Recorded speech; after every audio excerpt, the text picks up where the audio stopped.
Hello everyone, my self Swapnil sir. और इस video में डिस्कस करने वाले हैं क्लास 10 का मैथमेटिक्स। याद होगा तो अपन लास्ट क्लास में टेस्ट पेपर कंडक्ट किया था लास्ट वीक में। ठीक है, तो लास्ट क्लास में अपन ने उसका एक पार्ट 1 का डिस्कशन कर लिया था, जहां पे अपन ने सेक्शन ए और सेक्शन बी के कुछ क्वेश्चन डिस्कस कर लिए थे।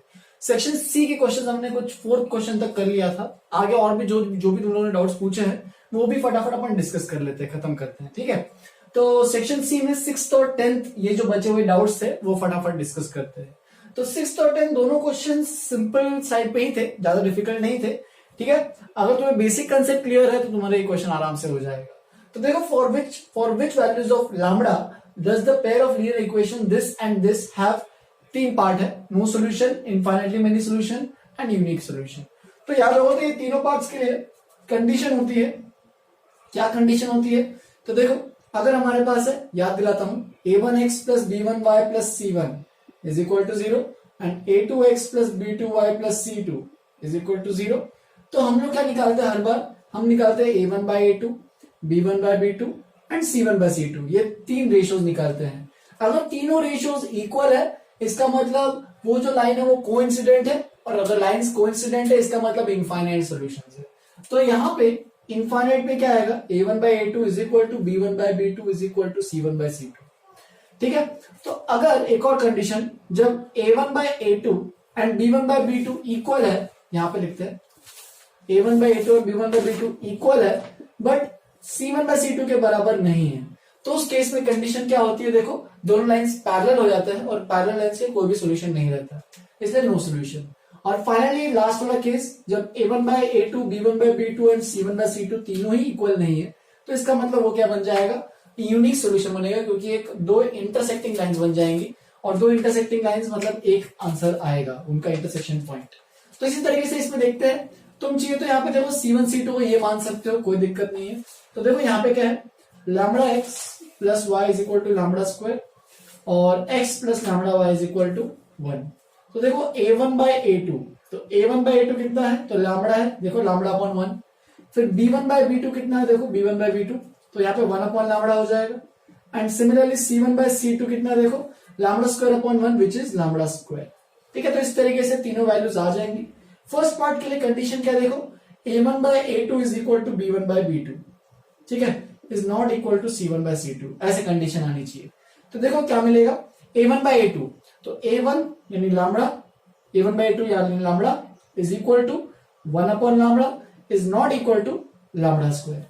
अब देखो यहाँ पे देखते हैं, इसको कैलकुलेट करते हैं, तो क्रॉस मल्टीप्लाई करोगे तो लैम्बडा स्क्वायर इक्वल टू 1, यानी लैम्बडा की वैल्यू आ जाएगी, दो वैल्यूज आएंगी प्लस एंड माइनस 1। इस तरीके से दो वैल्यूज आएंगी हमारे पास लैम्बडा की। ठीक है, अब अगर लैम्बडा की वैल्यू प्लस एंड माइनस 1 आ रही है, इसका मतलब अभी तुम्हें चेक करना पड़ेगा कि कौन सा आंसर सही है और कौन सा गलत है। तो देखो, लैम्बडा की वैल्यू 1 लोगे तो देखो ये वैल्यू a1 by a2 ये 1 हो जाएगा, ये भी 1 हो जाएगा, दोनों इक्वल तो हो जाएंगे। लेकिन यहाँ पे भी ये क्या हो जाएगा, लैम्बडा स्क्वायर भी क्या हो जाएगा, देखो 1 हो जाएगा। लेकिन lambda square not equal to lambda है, मतलब लैम्बडा 1 तो नहीं हो सकता, लैम्बडा -1 हो सकता है क्या? देखो, तो यहाँ पे -1 पुट करो तो ये भी 1 अपॉन -1, ये भी -1 हो जाएगा, दोनों इक्वल हो गए। तो देयरफॉर यहाँ पे देखो -1 है, लेकिन लैम्बडा स्क्वायर कितना हो जाएगा? अगर लैम्बडा -1 है तो लैम्बडा स्क्वायर हो जाएगा 1। तो देख सकते हो ये -1, ये -1, ये 1। देयरफॉर फर्स्ट कंडीशन का आंसर है lambda is equal to -1, because यहां पे तुम चीज तो चेक करना तो कर सकते हो, because lambda is not equal to lambda square, that is lambda is not equal to 0 या फिर 1। तो लैम्बडा 0 या 1 नहीं होने वाला है, इसका मतलब यहाँ पे 1 आंसर को तुम्हें एलिमिनेट करना पड़ेगा। हेंस यहाँ पे आंसर जो आएगा वो है lambda equal to -1। Similarly second part, मतलब इसका आंसर अगर देखा जाए तो अगर नो सॉल्यूशन यानी दो लाइंस पैरेलल कब होंगे? जब लैम्बडा की वैल्यू -1 होगी। तो देखो -1 होगी तो -x plus Y equal to 1, यहाँ पे आएगा x minus Y equal to 1। ठीक है, तो दोनों लाइंस पैरेलल होंगे इस तरीके से। फिर सेकेंड पार्ट देखो, इनफाइनाइटली मेनी सॉल्यूशंस, तो यहाँ पे तीनों चीजें इक्वल रहती है, तो ऊपर से ही देख सकते हो यहाँ पे कि lambda equal to 1 upon lambda equal to lambda square. ठीक है, तो ये तीनों इक्वल होने चाहिए। अभी हमने थोड़ी देर पहले निकाला ये दोनों इक्वल करने के बाद कि लैम्बडा स्क्वायर इक्वल टू 1 है, तो लैम्बडा की वैल्यू प्लस -1 है, इसका मतलब लैम्बडा 1 या फिर -1 होगा। लेकिन अगर लैम्बडा -1 लेते तो ये वाला इक्वल नहीं हो पाएगा, इसको भी इक्वल करना है। तो देखो इन दोनों को सॉल्व करते हैं तो ये क्या आएगा, देखो इन दोनों को क्रॉस मल्टीप्लाई किया तो lambda cube equal to 1 in plus lambda is equal to 1। Hence देखो लैम्बडा प्लस माइनस 1 और लैम्बडा 1, तो दोनों का जो कॉमन सोल्यूशन है वो आएगा लैम्बडा इक्वल टू 1। तो फाइनल आंसर सेकंड पार्ट का आ जाएगा लैम्बडा इक्वल टू 1। तो लैम्बडा 1 पे चलो चेक करते हैं। 1 अगर पुट करते हैं तो x plus Y equal to 1 और ये भी बन जाएगा x plus Y equal to 1। तो देख सकते हो दोनों इक्वेशन तो सेम ही हो जाएंगे। हेंस लैम्बडा इक्वल टू 1 पे दोनों लाइंस कोइंसिडेंट है, इसका मतलब उसके इनफाइनाइटली मेनी सॉल्यूशंस है जब लैम्बडा की वैल्यू 1 हो रही हो। और फाइनली लास्ट केस एक और क्या बोल रहा है, यूनिक सोल्यूशन। तो तीनों इक्वल नहीं होने चाहिए एक दूसरे के बराबर। Lambda is not equal to 1 by lambda is not equal to lambda square. तीनों वैल्यूज इक्वल नहीं होनी चाहिए। इसका मतलब देखो अब लैम्बडा 1 हो रहा था, -1 हो रहा था तो नो सोल्यूशन था। लैम्बडा 1 हो रहा था तो इनफाइनाइटली मेनी सोल्यूशन था। तो बचा कौन सा केस है कि लैम्बडा की कौन सी वैल्यूज बची है, तो 1 और -1 को छोड़ के बाकी जो भी वैल्यूज है वो बची है। Hence lambda belongs to third case के लिए अगर तीनों इक्वल नहीं होने हैं then lambda belongs to all values except all values नहीं, सिर्फ ऑल रियल नंबर्स भी लिख सकते हो, तुम्हें लिखना है तो सेम ही चीज होगी। Lambda belongs to all real numbers मतलब सारे वैल्यूज है एक्सेप्ट 1 एंड -1। तो बस 1 और -1 को छोड़ के जो भी वैल्यूज है वो सब आ जाएगी। चलो चेक करके देखते चलो। लैम्बडा अगर 0 लेते हैं तो ये 0 हो जाएगा, तो y इक्वल टू 0 आ जाएगा। और यहाँ पे लैम्बडा 0 लेते हैं तो x इक्वल टू 1 हो जाएगा, तो भी एक इंटरसेक्टिंग लाइन बनेगी y equal to 0 x equal to 1। तो ये दोनों लाइन ऐसे बनेगी और एक पॉइंट आ जाएगा, एक यूनिक सोल्यूशन आएगा। लेकिन 1 पे क्या हो रहा है, 1 पे दोनों लाइंस कोइंसिडेंट हो रहे हैं, -1 पे दोनों लाइंस पैरेलल हो रहे हैं। तो इन दोनों को छोड़ के बाकी कोई भी वैल्यू पुट करोगे तो हमेशा वो एक यूनिक सोल्यूशन देगा। तो बहुत लोग ये थर्ड पार्ट में बहुत दिक्कतें हुई हैं बहुत लोगों को, इसलिए ये वाला क्वेश्चन अच्छा है। समझो इसको, कंसेप्ट अगर समझ में आया तो कुछ नहीं है, फिर बाकी सब क्लियर हो जाएगा। बस क्या करना है, तीनों वैल्यूज इक्वल नहीं करनी, बस इतना ही है। ठीक है, तो यहाँ फर्स्ट का आंसर -1, सेकंड पार्ट का 1 और थर्ड पार्ट का all values except 1 and -1। First और सेकंड पार्ट को छोड़ के जो भी बचे हुए वैल्यूज है सब। आगे बढ़ते हैं 10th क्वेश्चन सेक्शन सी का। The sum of two numbers is 9 and the sum of the reciprocals is 1/2। तो देखो यहाँ पे क्या क्या दिया है कंडीशंस। दो numbers, let the two numbers be, जो भी अननोन है सबसे पहले लिख लो, let the two numbers be x and y। ठीक है, therefore नंबर्स का सम दिया हुआ है 1/x plus x plus Y is equal to 9। इसका मतलब तुम जो सेकेंड नंबर है उसको बोल सकते हो y equal to 9 - x।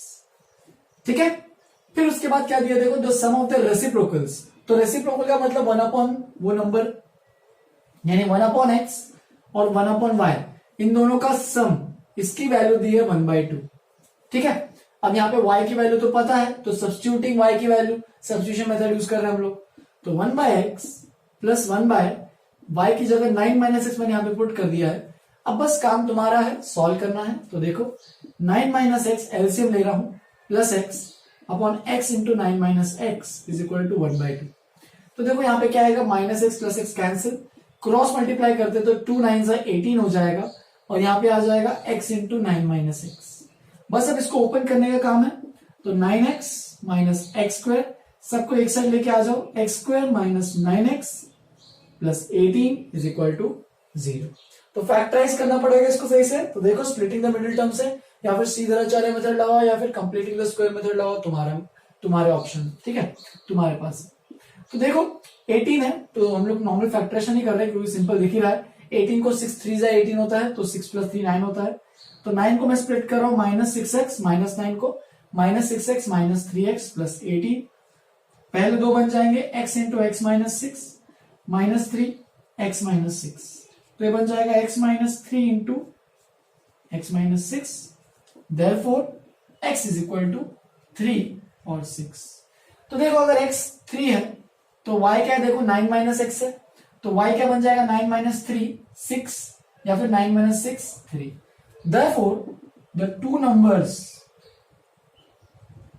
are 3 and 6। अब x एंड y तो उसने मुझे ऐसे थोड़ी पूछा है, उसने बस पूछा कि फाइंड द नंबर्स, उसने थोड़ी बोला कि पहला दूसरा नंबर ऐसा कुछ।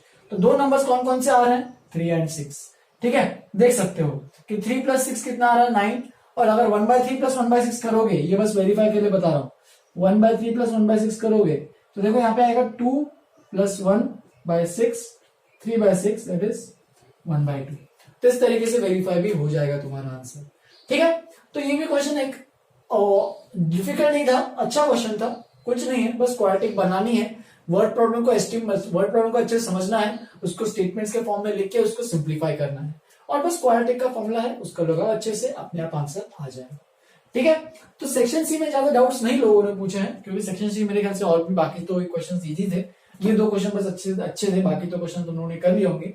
जंप करते हैं सेक्शन डी पे, जिसपे बहुत लोगों ने डाउट्स पूछे हैं। ठीक है, तो सेक्शन डी के कुछ क्वेश्चन है जैसे कि डिफिकल्ट थे थोड़े बहुत, तो उनको देखते हैं, फटाफट लिख लो इसको, आगे बढ़ते हैं सेक्शन डी पे। तो सेक्शन डी में देखो ध्यान से, 2 क्वेश्चन मैंने अभी लिखे हैं, और भी इसके पहले 2-3 क्वेश्चन थे, लेकिन वो सिंपल क्वेश्चन थे और बाकी किसी ने पूछा भी नहीं है। मैंने क्वेश्चन 3 एक जानबूझ के लिया है, किसी ने पूछा नहीं था ये क्वेश्चन 3 भी, लेकिन ये क्वेश्चन एक टिपिकल क्वेश्चन है जो कि सबको अच्छे से आना चाहिए। ठीक है, ये क्वेश्चन प्रीवियस एनटीएससी एग्जाम में भी पूछा गया था। ठीक है, मेरे ख्याल से वो 2017 का पेपर था जिसमें एनटीएससी में पेपर में पूछा गया था ये वाला क्वेश्चन, तो अच्छे से आना चाहिए वाले question. If the zero of the polynomial ax² plus bx plus b is equal to 0 are in the ratio m is to n, then find the value of root m by n plus root n by m। तो देखो यहाँ पे हम लोग क्या करने वाले हैं, देखो यहाँ पे जो जीरोस है वो रेशियो में दिए हैं, therefore the zeros of the polynomial of the given polynomial are, क्योंकि देखो रेशियो में दिया है, तो मैंने तुम लोग को एक बार पहले भी कहा था कि जब भी रेशियोज दिए हैं तो सबको कुछ इनटू समथिंग कुछ मल्टीप्लाई करके मान लो। जैसे कि हम इसको क्या मानेंगे, एक्स तो ऑलरेडी टेकन है, ए बी भी टेकन है, तो हम लोग के मान लेते। चलो let the zeros of the given polynomial be m k and n k, where k is a constant. ठीक है, where k is a constant, वो तुमने खुद से इंट्रोड्यूस किया है। ठीक है, तो के कांस्टेंट है, तो क्योंकि रेशियो दोनों का m/n है, तो एक को m के मान लो, एक को n के मान लो। ठीक है, तो अब देखते हैं सम ऑफ जीरोस। तो सम ऑफ जीरोस जो आएगा वो क्या आएगा, mk plus nk is equal to कितना आएगा, देखो माइनस b बाय, ये तो फॉर्मूला सबको याद होना चाहिए। फिर प्रोडक्ट ऑफ जीरोस भी निकाल लेते फटाफट, तो प्रोडक्ट ऑफ जीरोस क्या आएगा, तो वो आएगा mk into nk is equal to c by, लेकिन c तो ऑलरेडी यहाँ पे b है तो b बाय हो जाएगा। ठीक है, अब देखो ये इसने निकालने बोला है root m by n plus root n by root मतलब m। तो देखो इसको रूट को सेपरेट करते हैं, root m by root n plus root n by root m, और जब एलसीएम लेंगे तो root m into root m, तो ये बन जाएगा m, और यहाँ पे root n into root n, तो ये बन जाएगा n, और नीचे में दोनों का प्रोडक्ट यानी रूट mn आ जाएगा। ठीक है, तो देखते हैं m प्लस n, तो देखो यहाँ पे भी यहीं से चेक करते जाएंगे, तो m प्लस n की वैल्यू क्या आएगी, देखो m प्लस n, यहाँ पे k कॉमन आ जाएगा तो वो आ जाएगा माइनस b बाय ए के। ठीक है, और यहाँ पे mn की वैल्यू क्या आएगी, देखो mn की वैल्यू, तो यहाँ पे k स्क्वायर आ रहा है तो k स्क्वायर नीचे जाएगा, तो ये बन जाएगा b बाय ए के स्क्वायर। तो बस ये दोनों जो इक्वेशंस है इनका यूज करेंगे इसके अंदर, तो देखो क्या मिलेगा, m प्लस n है माइनस b बाय ए के, और इसके अंदर है अंडर रूट mn है b बाय ए के स्क्वायर। ठीक है, तो इसको मैं ऊपर भेज रहा हूं पूरा, तो ये बन जाएगा माइनस b बाय ए के इंटू रूट ओवर ए के square upon root over b। ठीक है, तो ये बन जाएगा b अपॉन रूट b, तो ये बन जाएगा माइनस रूट b। ठीक है, और ये बन जाएगा नीचे वैसे ए के है, और यहाँ पे बन जाएगा रूट ओवर ए और रूट के स्क्वायर, दोनों को सेपरेट कर रहा हूं तो रूट के स्क्वायर तो के बन जाएगा, और ये तो हट ही गया क्योंकि ये वाला मैंने पूरा सॉल्व कर लिया था, तो यहाँ पे वापिस से जो के था वो हट गया, और देख सकते हो ये ए है और ये रूट ए है, तो यहाँ पे एक रूट ए बचेगा, तो ये बन जाएगा फाइनली ऐसे बनेगा, देखो minus root b by root a, therefore final answer जब लिखोगे root m by n plus root n by n is equal to minus of root b by. इस तरीके से फाइनल आंसर आएगा। यहाँ पे माइनस बहुत लोगों ने गलतियां की है, माइनस लिखना ही भूल गए हैं, तो ये माइनस नहीं भूलना है, यहाँ पे नेगेटिव था ऊपर में माइनस। ठीक है, तो उससे अच्छे से आंसर आ जाएगा। तो ये अपना इसका आंसर है बी और ए के टर्म्स में। फिर एक और फिफ्थ वाला क्वेश्चन 2-3 लोगों ने मुझे डाउट पूछा था, डिफिकल्ट नहीं था, बस कैलकुलेटिव था थोड़ा सा ये क्वेश्चन, तो उसको भी देख लेते हैं। 7 cans of fizzy drink and 5 packets of apple juices cost rupees this, while 5 cans of fizzy drink and 11 packets of apple juices cost rupees 8.2। ठीक है, बहुत सस्ता है, देख ही रहे हो। Find the cost of 1 can of fizzy drink and 1 packet of apple juice। तो हम लोग स्टार्ट करते हैं। Late the cost of 1 can, can बोल रहा हूं तो सीधा समझ जाना क्या है, फिजी ड्रिंक का ही है, बी रुपीज एक्स। तो एक कैन का एक्स रुपीज है एंड एक पैकेट ऑफ किसका, एप्पल जूस का। मैं पूरा लिख नहीं रहा हूं, बस समझ जाना, तुम्हें लिखना, लेकिन तुम्हें एग्जाम में जरूर लिखना है ये सब चीजें। Let the cost of 1 can be rupees x and 1 packet be rupees y. Therefore पहली इक्वेशन देखो, 7 कैन्स, तो एक कैन का एक्स रुपीज है, तो 7 कैन का हो जाएगा 7x रुपीज, ठीक है, प्लस 5 पैकेट्स, तो एक पैकेट का y रुपी है, तो 5 पैकेट्स का 5y रुपीज, और दोनों मिला के टोटल सम कितना हो गया, तो वो हो गया 6.80। तो इससे ये इक्वेशन तैयार होके बन के आ जाती है, first equation. Similarly second equation देखो, 5 कैन्स है, तो एक कैन का x, तो 5 कैन्स का 5x, और 11 पैकेट्स है, यानी 11y हो जाएगा, और कितना अमाउंट है उसका, 8.20। तो इस तरीके से ये pair of linear equation in 2 variables का क्वेश्चन है। तो उसको करने के लिए सॉल्व करना है, तो तुम्हें तरीके तो बहुत सारे हैं। तुम चाहिए तो सब्स्टिट्यूशन मेथड कर सकते हो कि y की वैल्यू उठा के उसमें पुट करो, या फिर एलिमिनेशन मेथड कर सकते हो, या फिर क्रॉस मल्टीप्लिकेशन करना, क्रॉस मल्टीप्लिकेशन कर सकते हो। लेकिन याद रखना, बोर्ड में क्रॉस मल्टीप्लिकेशन हटा दिया गया है, तो सब्स्टिट्यूशन से ही करना, ठीक है। तो मैं तो सीधा आंसर के लिए निकाल रहा हूं, या फिर चलो सब्स्टिट्यूशन से ही करता हूँ। चलो तुम लोग के लिए सब्स्टिट्यूशन से करते हैं, या फिर बेस्ट उससे भी सिंपल है कि एलिमिनेशन से करते हैं। तो देखो ये 7x है, ये 5x है, तो यहाँ पे मैं फर्स्ट इक्वेशन में 5 से मल्टीप्लाई करूंगा और सेकेंड इक्वेशन में 7 से मल्टीप्लाई करूंगा। तो देखो क्या मिलेगा, 7 5 is 35x first equation, 5 5 is 25y, और ये बन जाएगा 5 8 is 40, 0 4, 6 5 is 34, तो ये बन जाएगा 34। देख सकते हो इस तरीके से ये बन गया है। फिर सेकेंड इक्वेशन में 7 से मल्टीप्लाई किया है, तो 35x plus 77y is equal to 7 से मल्टीप्लाई करो तो 7 2 14, 7 is 56, 57। ठीक है, अब क्या करो, दोनों को सब्ट्रैक्ट करो, ठीक है, दोनों इक्वेशन को सब्ट्रैक्ट, तो देख सकते हो 35x कैंसिल हो रहा है दोनों साइड से, 25 माइनस 77, तो 7 माइनस 5 2 बन जाएगा, 7 माइनस 2 5 बन जाएगा, माइनस में आएगा क्योंकि माइनस 77y है, तो minus 52y is equal to, इसको भी सब्ट्रैक्ट करेंगे, ये भी माइनस में ही आएगा, 57.4 माइनस 34, तो कितना आ रहा है, ये 4, ये 3, ये 2, तो 23.4। इसी तरीके से माइनस और माइनस भी दोनों साइड से हट जाएगा, और y की वैल्यू आ जाएगी 23.4 डिवाइडेड बाय 52। ठीक है, तो देखते हैं, ये तो 2 से जा रहा है, तो 2 या फिर 4 से जा रहा है, देखो 4 1 जा 4 3 से जा रहा है, लेकिन ऊपर वाला जा रहा है क्या, 4 5 से 20 नहीं, तो 2 से जाना है, तो 2 से लेके जाओ, 26 2 2 जा 4, बिल्कुल यहां पे बनेगा 2 1 जा 2, 2 1 जा 2, 2 7 जा 14, तो 11.7 डिवाइड बाय 26। अब तुम्हारा काम है ये डिविजन करना, तो करो, कर लेते हैं। 11.7 डिवाइड बाय 26, तो ये बन जाएगा 0.26, 5 जा रहा है, देखो 26 5 जा 6 5 जा 30 नहीं, 26 4 जा रहा है, देखो 6 4 जा 24, बिल्कुल जा रहा है, 26 4 जा 24, ठीक है, 4 2 जा 8 प्लस 2 10, ठीक है, तो ये बन जाएगा इस तरीके से, ये बन जाएगा 3 और यहाँ पे बन जाएगा 130, ठीक है। फिर 26 कितना आएगा, 5 से जा रहा है, देखो मेरे ख्याल से 5 से हो जाएगा, 6 5 जा 30, 5 2 जा 10, बिल्कुल हो गया, देखो। तो इसका मतलब y की जो वैल्यू है वो कितनी आ रही है, 0.45। अब एक बार y की वैल्यू आ गई तो y की वैल्यू उठा के किसी भी एक इक्वेशन में पुट कर दो, x की वैल्यू आ जाएगी। चलो सेकेंड इक्वेशन को पुट कर रहा हूं मैं, तो 5x प्लस 11 इंटू y की वैल्यू है 0.45 इज इक्वल टू 8.2। तो चलो चेक करते हैं, 11 इंटू 0.45, तो 0.45 इंटू 11, तो बन जाएगा 45594, तो ये बन जाएगा 4.9 4.95 कैलकुलेट करके देखना तुम लोग भी, ठीक है।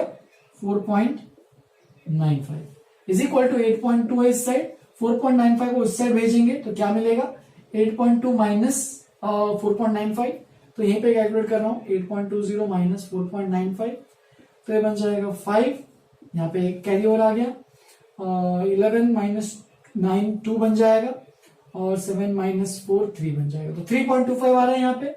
बस अब कैलकुलेट करो तो 3.25 अपॉन 5 बन जाएगा ये, तो ये बन जाएगा 5 1 जा 5 सॉरी 5 0 जा 5 6 जा और 5 5 जा, तो देख सकते हो एक्स और वाई की वैल्यूज आ गई है। इसका मतलब एक्स क्या है, तो देयरफॉर लास्ट में तुम लोग खुद ही लिख देना, cost of 1 can of fizzy drink is rupees 0.65 and 1 packet of Apple juice is rupees 0.45।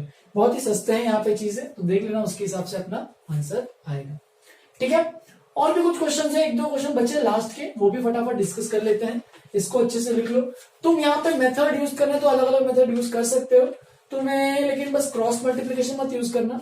अगर ये वाला क्वेश्चन अगर सपोज तुम्हारे ओलंपियाड में यानी एनटीएससी या फिर आईजेएसओ जो भी ओलंपियाड में आता है, तो उसमें तुम्हें क्या करना है, बस उसमें एक याद होता है डिटर्मिनेंट मेथड बताया था मैंने कि A1 A2 B1 B2 C1 C2 वो सब डिटर्मिनेंट के अंदर लिखो, वो फॉर्मूले से कर सकते हो। वो इनफैक्ट उसे क्रैमर्स रूल कहते हैं, तो उसका यूज तुम चाहिए तो करना है तो कर सकते हो, लेकिन एनटीएससी के पॉइंट ऑफ व्यू से, एनटीएससी में तो कुछ भी पूछ सकता है, राइट।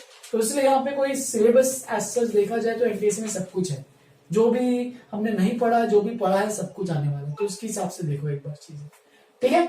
चलो लिखो इसको, और भी कुछ क्वेश्चन है उनको भी डिस्कस करते हैं, फिर अपना ये वीडियो खत्म हो जाएगा उसी से। चलो फिर आगे बढ़ते हैं। लास्ट के ये दो क्वेश्चन डाउट पूछे थे, इनफैक्ट मुझे इसके पहले वाला जो क्वेश्चन था वो भी एक डाउट पूछा था सिक्स्थ वाला, लेकिन मैंने सोचा कि सेवेंथ और सिक्स क्वेश्चन दोनों एक सिमिलर टाइप ऑफ क्वेश्चन थे, अगर जिन्होंने भी सिक्स वाला क्वेश्चन अच्छे से किया है फिर उनको सेवेंथ क्वेश्चन में कोई डिफिकल्टी कोई दिक्कतें नहीं गई होंगी, ठीक है। तो सेवेंथ और सिक्स क्वेश्चन में दोनों जो क्वेश्चन है वो बस बेसिकली किस पे है, तो वो रिवर बोट वाले प्रॉब्लम्स पे है। कि अगर सपोज तुम अगर तैर रहे हो एक रिवर के अंदर और रिवर की स्पीड रिवर के डायरेक्शन में अगर जा रहे हो तो तुम्हें ऑफकोर्स तुम जल्दी पहुंचोगे क्योंकि तुम्हारी स्पीड बढ़ जाती है, लेकिन अगर तुम अपोजिट टू द यानी अपस्ट्रीम जाते हो अपोजिट टू द रिवर तो तुम्हारी स्पीड थोड़ी कम हो जाएगी due to the opposing force of the river, जिसकी वजह से तुम्हें ज्यादा टाइम लगेगा पहुंचने के लिए। तो यही सेम चीज यहाँ पे इस वाले क्वेश्चन में भी है और इसके पिछले वाले यानी पहले वाले क्वेश्चन में भी है, यानी सिक्स क्वेश्चन में भी सेम चीज है। तो अगर ये पूरा मैं एक क्वेश्चन में पूरा दोनों चीजें समझा दूंगा, तो देख लो। तो a bird flying in the same direction as that of the wind, यहाँ पे हवा की बात कर रहे हैं कि एक बर्ड है वो अगर विंड के डायरेक्शन में ट्रेवल कर रहा है तो वो डिस्टेंस कितना है 45 किलोमीटर दिया हुआ है, तो यहाँ पे लिख लेते हैं जो भी कंडीशंस है कि distance covered is equal to 45 kilometre, ठीक है। और तो अगर वो डायरेक्शन ऑफ द विंड में ट्रैवल कर रहा है तो उसको 2 घंटे 30 मिनट लग रहे हैं, लेकिन अगर वो opposite against the direction of the wind travel कर रहा है अपोजिट तो उसको 4 आवर्स 30 मिनट्स लग रहे हैं। Cover the same distance, distance तो 45 किलोमीटर है वो फिक्स्ड है, उसको तो चेंज नहीं होना, ठीक है। तो चलो स्टार्ट करते हैं, इसमें अप्रोच कैसे करेंगे। तो देखो यहाँ पे सपोज ये विंड है, ठीक है, इस तरीके से विंड जा रहा है और यहाँ पे बर्ड है सपोज, ठीक है। तो बर्ड भी उसके डायरेक्शन में जा रहा है, तो यहाँ पे जो मान लो बर्ड की स्पीड x है और विंड की स्पीड, ये विंड है ऐसे जा रहा है, ठीक है, विंड की स्पीड y है, ठीक है। तो ये x स्पीड है, हम लोग यहाँ पे देखो किलोमीटर और आर में दिया है, तो हम लोग मान लेते हैं let the speed of bird in still है। स्टिल एयर का मतलब क्या है कि नॉर्मल अगर जब हवा नहीं बहती है तो बर्ड की स्पीड क्या है, तो उसके वजह से हमें एक्स ये जो बर्ड की स्पीड चाहिए in still air be x kilometre per hour and the speed of the wind is y kilometre per hour. यहाँ पे एक बाकी दो यहाँ पे भी लिखा है ignoring condition other than the wind conditions, यहाँ पे और भी कुछ कंडीशन पर नहीं कंसिडर कर रहे हैं, ये तो अभी तुम लोग ऐसे समझेगा नहीं, जब आगे जाओगे तो एयर ड्रैग नाम की एक चीज होती है तो वो भी एक इसमें रोल प्ले करेगा, लेकिन अभी वो सब चीजें नहीं पकड़नी हमें। एयर ड्रैग क्या होता है, वो सब चीजें क्या होती है, फ्रिक्शन क्या होता है, वो सब आगे पढ़ोगे। अभी के लिए बस समझो कि दो ही चीजें कि विंड एंड बर्ड, ये दो ही चीजें चल रही है, ठीक है। चलो फिर अगर if bird goes in direction of wind, direction of wind. तो मतलब बर्ड जब विंड के डायरेक्शन में जा रहा है तो ऑफकोर्स उसकी जो स्पीड है, स्पीड, रिजल्टिंग स्पीड लिखता हूं यहां पे, क्योंकि स्पीड ऑफ बर्ड की भी नहीं है और स्पीड ऑफ ये भी नहीं है, रिजल्टिंग स्पीड मतलब जब विंड के अलोंग ही जा रहा है तो उसकी स्पीड क्या भी एक्स रहेगी क्या? नहीं, क्योंकि विंड भी वाई से मूव हो रहा है आगे की तरफ और बर्ड भी एक्स से मूव हो रहा है आगे की तरफ, तो उसकी स्पीड क्या हो जाएगी? Resulting speed of the bird कितना हो जाएगा? एक्स प्लस वाई किलोमीटर पर हार। और हमें इसका टाइम भी तो पता है कि जब उस डायरेक्शन में जा रहा है तो टाइम क्या है? 2 hours 30 minutes, या फिर तुम इसको लिख सकते हो 30 मिनट्स को मतलब आधा घंटा होता है ना, तो 2.5 hour यानी 2.5 hours करके ऐसे लिख सकते हो। ठीक है, तो हो गया। डिस्टेंस पता है, स्पीड पता है, टाइम पता है, आपको स्पीड नहीं पता है, दो वेरिएबल्स है, दोनों को निकालेंगे, दो इक्वेशन लगने वाले हैं। तो देखो फॉर्मूला क्या है? Speed is equal to distance upon time. तो स्पीड है हमारे पास x प्लस वाई, डिस्टेंस है हमारे पास 45 और टाइम है हमारे पास 2.5। बस ये क्या बन जाएगा? देखो मैं होपफुली सबको समझ में आ गया है, स्पीड, डिस्टेंस, टाइम। ठीक है, तो x प्लस वाई यहां पे सॉल्व करते हैं। चलो, तो ये बन जाएगा 5 5 से 25, ठीक है, 5 9 से 45, और अगर और भी देखते हैं तो ये बन जाएगा 90/5, तो ये बन जाएगा 5 1 जा 5 5 8 जा, तो x plus Y is equal to 18 आ जाएगा। एक बार वेरीफाई कर लेना तुम लोग भी। तो ये फर्स्ट इक्वेशन है, लेकिन वेरिएबल्स कितने? देखो दो वेरिएबल्स है ना, x एंड y, तो हमें दो इक्वेशन चाहिए, तो ये तो होगी पहली equation.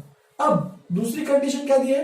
If bird goes against the wind, तो बर्ड अगर अगेंस्ट द विंड जा रहा है, रिजल्टिंग स्पीड, अब सोचो रिजल्टिंग स्पीड कितनी होगी ऑफ द बर्ड? तो देखो यहां पे विंड इस तरीके से जा रहा है, ठीक है, ये विंड है जिसकी स्पीड y है, और बर्ड जो अपोजिट डायरेक्शन में जा रहा है x। तो ऑब्वियसली बात है बर्ड की स्पीड y से ज्यादा होनी चाहिए ना। सपोज तुम अगर किसी नदी में बह रहे हो, ठीक है, और नदी की फोर्स तुम्हारी स्पीड से ज्यादा है, तो बट ऑब्वियस है कि नदी तुम्हें फेंक के पीछे फेंक देगी, राइट? तो सेम यहाँ पे भी है कि यहाँ पे जो x की वैल्यू है, बर्ड की जो स्पीड है वो y से ज्यादा ही होनी चाहिए, बट ऑब्वियस, तभी तो वो आगे जा पाएगा, अदरवाइज वो पीछे ही जाते रहेगा। लेकिन यहाँ पे दिया है कि it takes for 30 minutes to cover, मतलब उसको टाइम लग रहा है, मतलब थोड़ा टाइम लगेगा, ज्यादा टाइम लगेगा, लेकिन वो पहुंच जरूर जाएगा। इसका मतलब एक्स की स्पीड वाई, बर्ड की स्पीड विंड की स्पीड से ज्यादा है। ठीक है, तो यहाँ पे जो रिजल्टिंग स्पीड आएगी, अब सोचो क्या होगा कि तुम एक्स की स्पीड से जा रहे हो, क्या एक्स की स्पीड से ही पहुंचोगे क्या? नहीं, क्योंकि यहाँ पे अपोजिट फोर्स भी आ रहा है वो विंड का, तो उसकी स्पीड को तुम्हें हटाना पड़ेगा। तो रिजल्टिंग स्पीड जो होगी वो बर्ड की स्पीड जो एक्स है उसमें से मैं हटाऊंगा वो विंड की स्पीड, क्योंकि वो स्पीड कम हो जाएगी, क्योंकि वो अपने अपोज कर रहा है। तो ये बन जाएगा x minus y kilometre per hour. और टाइम तो दिया ही हुआ है, टाइम दिया है 4 hours 30 minutes, वापस इसको लिख देता हूं 4.5 hours, चलेगा। फिर therefore speed is equal to distance upon time, तो x minus y is equal to distance है 45 किलोमीटर, सेम चीज, और टाइम क्या है? तो टाइम है 4.5, तो देख सकते हो 4.501, तो यहां पे बन जाएगा x minus y is equal to 10। एक बार ये तुम लोग भी वेरीफाई कर लेना।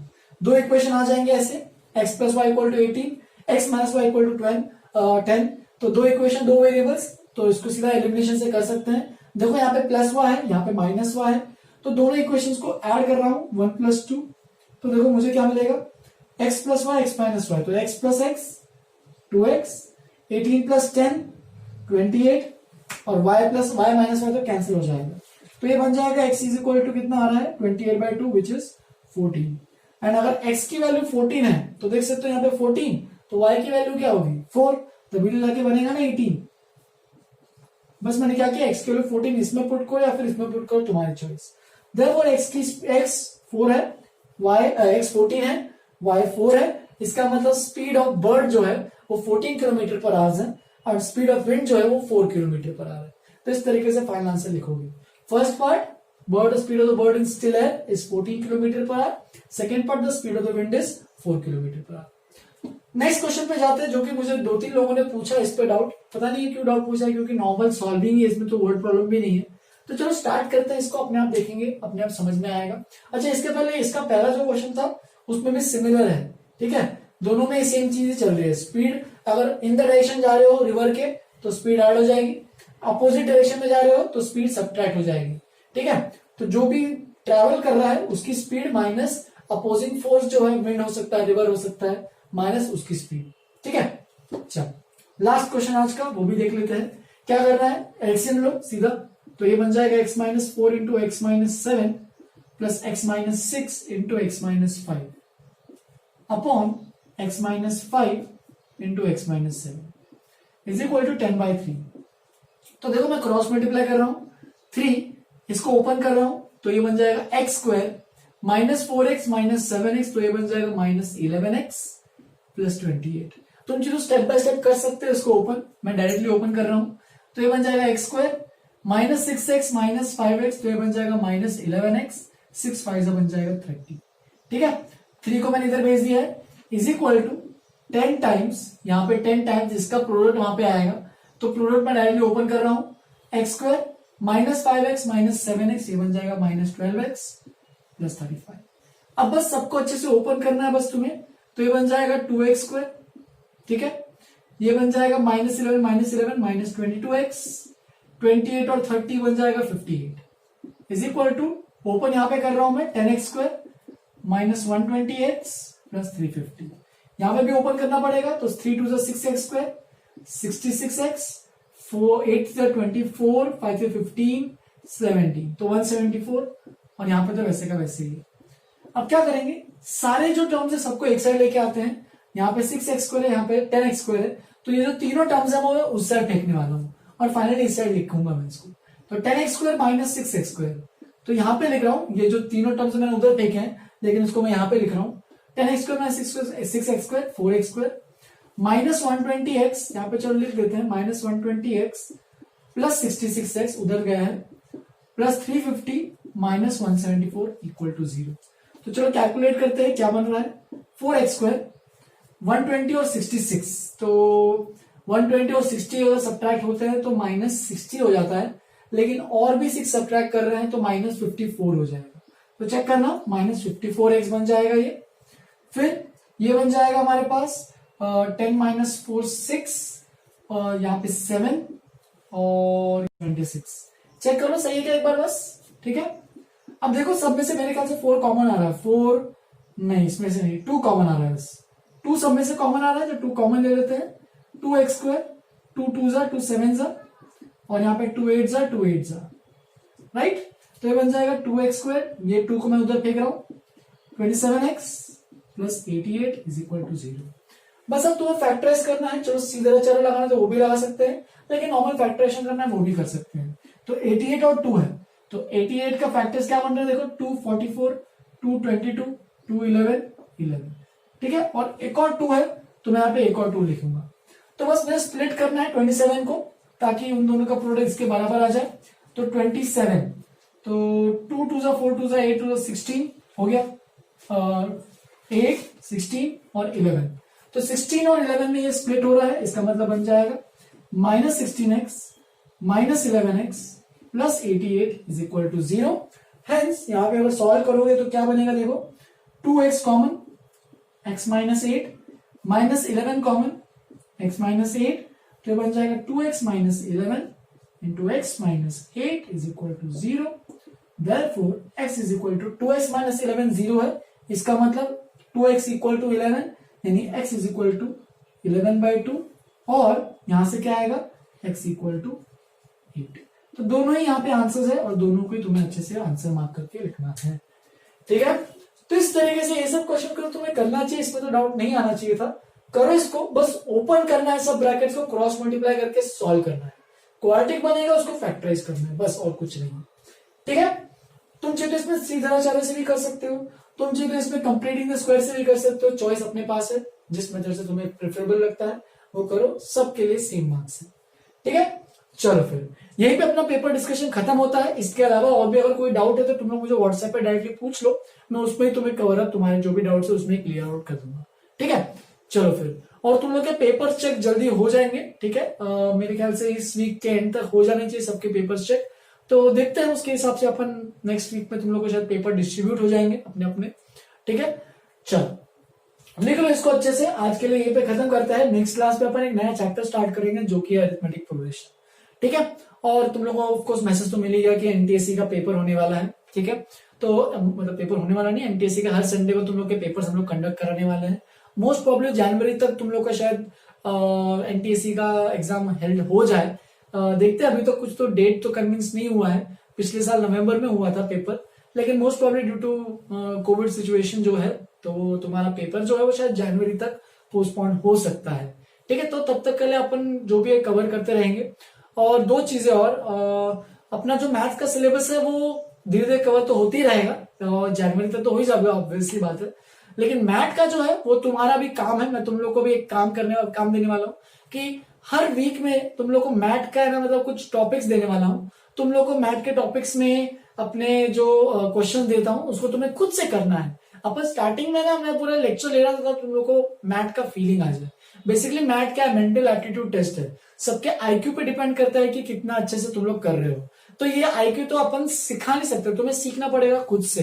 ठीक है, तो तुम लोग को हर एक वीक में आपसे मैं मेरा यही प्लान रहूंगा, लेक्चर नहीं लूंगा उस पर कुछ। अगर लगेगा डाउट सेशन में कुछ करेंगे अपन, लेकिन लेक्चर एज सच मैथ के लिए कुछ नहीं करेंगे।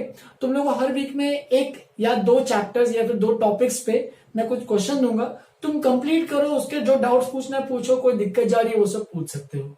ठीक है, तुम लोग और जो ऑलरेडी पहले रेजोनेंस में थे उनके पास तो ऑलरेडी वो बुकलेट होगी, मैं उसी में से निकाल के दे रहा हूं तुम लोग को क्वेश्चंस टॉपिक वाइज। तो जिनके पास है वो तो आगे बढ़ो, कोई दिक्कत नहीं है। जिनके पास नहीं है, मैं हर हफ्ते में दो दो टॉपिक देते रहूंगा मैथ के, तो वो सब कवर करना है। और एग्जाम में जो संडे के एग्जाम जो होंगे एनटीएससी बेस पे, तो उस पे क्वेश्चन जो भी आएंगे तो उसके हिसाब से ही तुम लोग को प्रैक्टिस करना है। मैं तुम लोग को सिलेबस जो भी है बताते रहूंगा। ठीक है, मोस्ट प्रॉब्ली अपना जो मैथ्स का सिलेबस है एनटीएससी का जो संडे को एग्जाम है, तो वो अपन पहले 4 चैप्टर्स रखेंगे या अपना क्वाड्रेटिक इक्वेशन तक। बस एनटीएससी पैटर्न रहेगा, 25 क्वेश्चन रहेंगे। तो जो भी है वो करो। और मैथ के 50 क्वेश्चन रहेंगे। तो मैथ में जितना भी अपन ने पढ़ा है अभी तक, मेरे ख्याल से 5 या 6 चैप्टर्स हो गए हैं, 6 या 7 टॉपिक्स हो गए, मेरे को भी याद नहीं है, देखना पड़ेगा मुझे भी। तो जो भी टॉपिक्स अभी तक जितना भी ट्रिल टॉट है वो तुम्हें पूरा अच्छे से कवर अप करना है, उसी पे कुछ क्वेश्चंस आएंगे। ठीक है, चलो फिर यहीं पे खत्म करते हैं। आज के लिए इतना ही। Have a good day, enjoy.